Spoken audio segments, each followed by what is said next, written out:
جیهانی چییە؟ ئایا دەزانن هونەر هەم ناسنامەی نەتەوەیی هەیە و هەم ناسنامەی جیهانی؟ ئایا دەزانن هونەر بە تاقی تەنیا دەتوانێت دۆزی نەتەوەیەکی بێدەوڵەت بە جیهانی بکات؟ ئێوە دەزانن کە دۆزی کورد دۆزێکی جیهانیە؟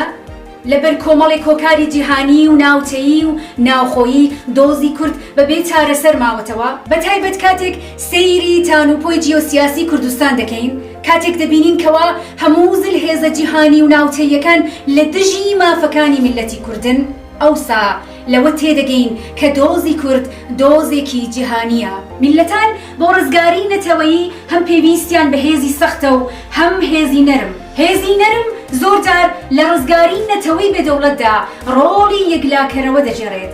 کاتێک باسی هێزی نەرم دەکەین یەکسەر دەبێت تێبگەین کە یەکێک لە پارامێترەکانی هێزی نەرم هونەرە.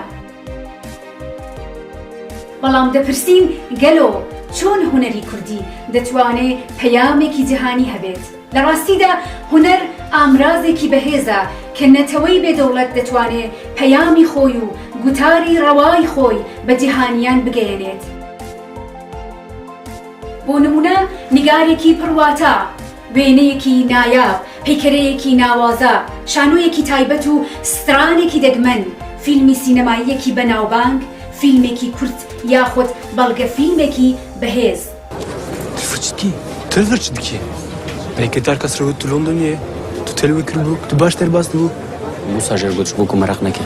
ئەمانە هەموو دەتوانن پەیامی نەتەوەی بێدەوڵەتی کورد بە جیهانی بکەن. ئەگەر بیزانین لە دۆزی ڕەوای گەلێک نەتەوەی بێدەوڵەتدا وێنەیەک حەشری ناوەتەوە یاخود سرانێک دۆزێکی جیهانگیر کردووە یاخود فیلمێک هاواری نەتەوەیەکی بێدەوڵەتی بە جیهان گەیاندووە.